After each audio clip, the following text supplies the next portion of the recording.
नमस्कार दोस्तों, मेरा नाम है अंशुमन नायक और आप सभी का बहुत बहुत स्वागत है इंडियन डिफेंस न्यूज की डिफेंस टॉक सीरीज में। अब डिटेल में जाने से पहले जरा सुर्खियों पर नजर डालते हैं। चाइना की तरफ से अभी अरुणाचल प्रदेश के साथ साथ लद्दाख को भी अपना बताया जा रहा है और साथ ही हाल ही में अपग्रेड किए गए 44 ब्रिजेस को भी चाइना की तरफ से इलीगल कंस्ट्रक्शन बताया जा रहा है।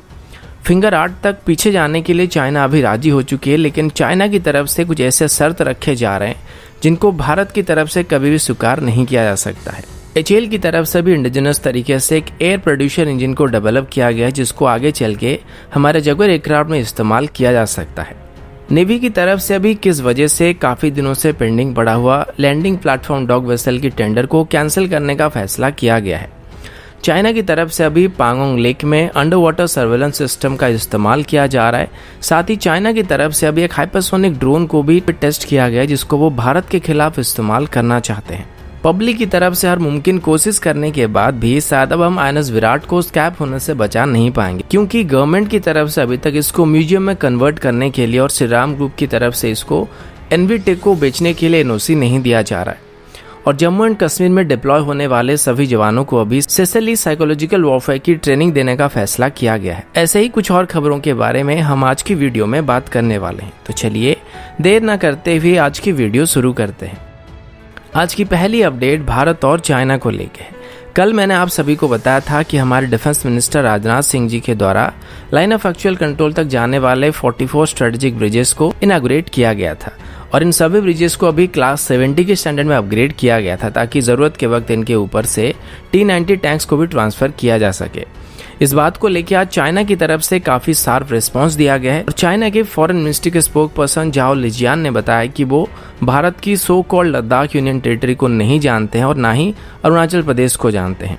और उनके मुताबिक अभी बॉर्डर में जो भी तनाव चल रहा है वो सब भारत की वजह से हो रहा है, क्योंकि भारत अभी डिस्प्यूटेड रीजन में कंस्ट्रक्शन एक्टिविटी को कर रहा है। ये अभी जितने भी ब्रिजेस बनाए जा रहे हैं सभी लाइन ऑफ एक्चुअल कंट्रोल तक जाने वाली सभी स्ट्रेटेजिक रोड्स को कनेक्ट करती है। इसमें कुछ लद्दाख में है, कुछ हिमाचल प्रदेश में है, कुछ उत्तराखंड में है, कुछ सिक्किम में और कुछ अरुणाचल प्रदेश में है। अगर आप हमारे चैनल को रेगुलर बेसिस पर देखते होंगे तो आपको पता होगा कि चाइना की फॉरेन मिनिस्ट्री के जितने भी स्पोक्स पर्सन होते हैं इनका भूगोल थोड़ा सा कमजोर होता है और मुझे लगता है कि ये चाइना की फॉरेन मिनिस्ट्री की स्पोक्स पर्सन बनने का स्पेशल क्वालिफिकेशन है। और सबसे बड़ी बात यह कि आपका नाम बर्तन गिरने की आवाज़ जैसी होनी चाहिए, वरना आप इस पोस्ट के लिए क्वालिफाइड नहीं माने जाएंगे। अभी अगर आप लोग चाइना की स्टेटमेंट पर गौर करेंगे तो इससे पहले वो सिर्फ अरुणाचल प्रदेश को अपना बताते थे, जबकि वो अभी लद्दाख को भी अपना बताना शुरू कर रहे हैं। और हमारे एरिया के अंदर हम जो भी कंस्ट्रक्शन एक्टिविटी कर रहे हैं उस एरिया के अंदर भी चाइना की तरफ से कंस्ट्रक्शन एक्टिविटी करने का विरोध करना शुरू कर दिया गया है।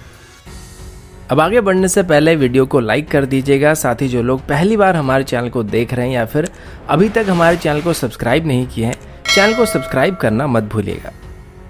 अगला अपडेट भी चाइना की तरफ से है। कल भारत और चाइना के बीच लाइन ऑफ एक्चुअल कंट्रोल में 7th राउंड की बॉर्डर मीटिंग को अरेंज किया गया था और इसमें भारत की तरफ से लाइन ऑफ एक्चुअल कंट्रोल में कंप्लीट डिसएंगेजमेंट प्रोसेस को शुरू करने को लेकर बातचीत करने का प्लान किया गया था, क्योंकि अभी तक जितने भी बॉर्डर मीटिंग को किया गया था उसमें कोई खास नतीजा सामने निकल के नहीं आया था। अब इस बार भी कोई बहुत बड़ा सोल्यूशन निकल के नहीं आया, लेकिन चाइना इस बार फिंगर 8 तक वापस जाने के लिए तैयार हो चुका है और चाइना की तरफ से ये प्रस्ताव दिया गया कि वो फिंगर 8 तक वापस चले जाएंगे, पर उनका एक शर्त है और वो ये है कि बदले में भारत को भी फिंगर 4 से फिंगर 2 से फिंगर 3 के बीच कहीं पर जाना पड़ेगा। अब ये कंडीशन हमारे लिए मायने नहीं रखता है, क्योंकि हमने चाइना के एरिया में घुसपैठ नहीं किया था और हमारे मुताबिक line of actual control finger 8 में, जहां तक इसी साल के मई तक हमारे सोल्जर बिना किसी रोक टोक के जा रहे थे। यहाँ पर चाइना की तरफ से घुसपैठ किया गया था, जिस वजह से उनको यहाँ पर पीछे जाना चाहिए। लेकिन अभी अगर लाइन ऑफ एक्चुअल कंट्रोल में तनाव को कम करने के लिए हम चाइना की बात में राजी हो जाते हैं और वो फिंगर 8 तक वापस चले जाते हैं और हम अभी पीछे चले जाते हैं, तो इसी बीच जो बफर जोन क्रिएट होगा वो पूरा का पूरा इंडियन साइड में पड़ेगा।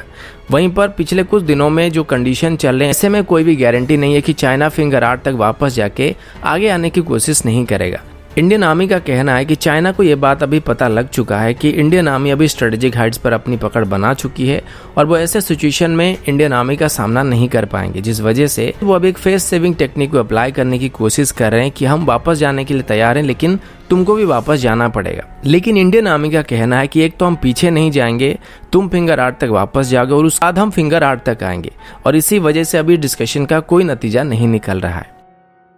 अगला अपडेट इंडियन एयरफोर्स की जगुआर एयरक्राफ्ट को लेके है। आप सभी को ये बात अच्छी तरीके से पता होगा कि इंडियन एयरफोर्स की तरफ से अभी अपनी जगुआर एयरक्राफ्ट को 2034 तक ऑपरेशन रखने का प्लान किया गया था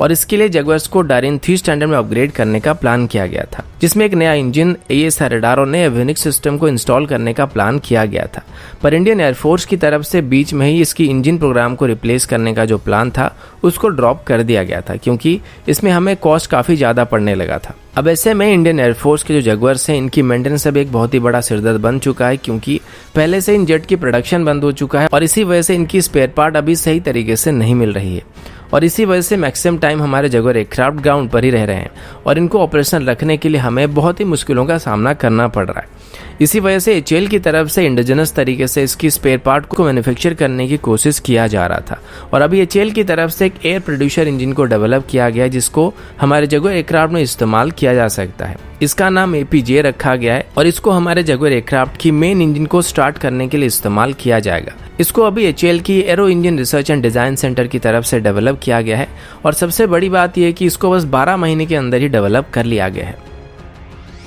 अगला अपडेट इंडियन नेवी की तरफ से है। कुछ साल पहले इंडियन नेवी की तरफ से लैंडिंग प्लेटफॉर्म डॉक या एम्फीबियस वॉरशिप्स के लिए एक टेंडर को फ्लोट किया गया था, जिसमें 4 वेसल बनने वाले थे और इस टेंडर की कीमत लगभग 20,000 करोड़ का था। आमतौर पर एम्फीबियस वॉरशिप्स की मदद से ट्रूप्स, इन्फेंट्री व्हीकल या टैंक्स को ट्रांसपोर्ट किया जाता है और जरूरत के दौरान ऐसे वेसल को हेलीकॉप्टर कैरियर के तौर पर भी इस्तेमाल किया जा सकता है। 2010 में सबसे पहले ऐसे वेसल को खरीदने के लिए गवर्नमेंट को रिक्वेस्ट किया गया था और इसके बाद 2013 में इसके लिए एक प्रॉपर टेंडर को फ्लोट किया गया था, लेकिन अभी तक ये टेंडर फाइनल नहीं हुआ था, जिस वजह से अभी इस टेंडर को कैंसिल करने का फैसला किया गया है। और इसको अभी कैंसिल करने के पीछे सबसे बड़ी वजह यह है कि 2013 से अभी के बीच इंडियन नेवी की क्वालिटेटिव रिक्वायरमेंट में काफी बदलाव आ चुकी है, जिस वजह से नेवी अभी इस टेंडर को कैंसिल करके दोबारा फ्लोट करना चाहती है, जिसमें अभी L&T shipyard, Reliance naval engineering और ABG शिपयार्ड पार्टिसिपेट करने वाले हैं। इनमें से ABG शिपयार्ड को पिछली बार बाहर कर दिया गया था क्योंकि इस मेगा प्रोजेक्ट के लिए उनके पास सफिशिएंट फाइनेंशियल पावर मौजूद नहीं था।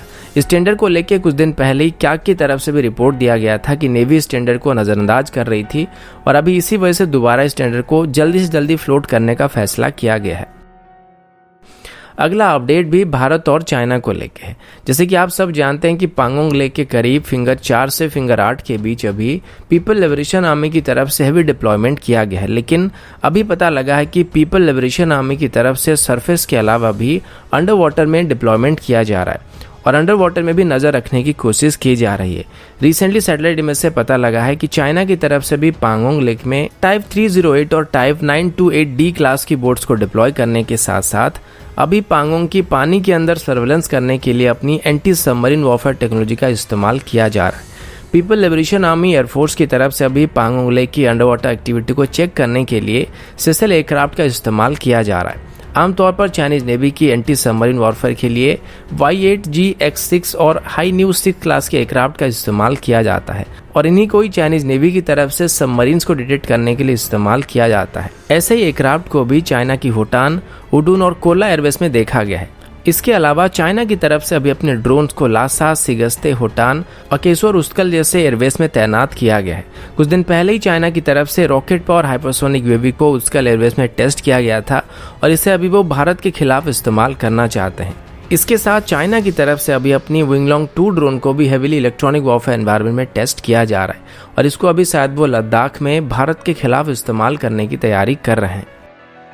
अगला अपडेट INS विराट को लेके है। कुछ दिन पहले INS विराट का ऑक्शन कर दिया गया था, जिसमें गुजरात की कंपनी श्रीराम ग्रुप की तरफ से इसमें सबसे ज्यादा बिड किया गया था और इसको 38 करोड़ में खरीद लिया गया था। इसके बाद वो इसको डिसमेंटल करने वाले थे, लेकिन सोशल मीडिया में चली कैंपेन की वजह से INS विराट को स्क्रैप करने के बदले एक म्यूजियम के तौर पर सेटअप करने के लिए पब्लिक की तरफ से डिमांड किया गया था। इसी दौरान मुंबई बेस्ड एक कंपनी एनवीटेक की तरफ से INS विराट को म्यूजियम के तौर पर कन्वर्ट करने के लिए आगे आने का फैसला किया गया और वो इसका पूरा खर्चा उठाने के लिए भी तैयार थे।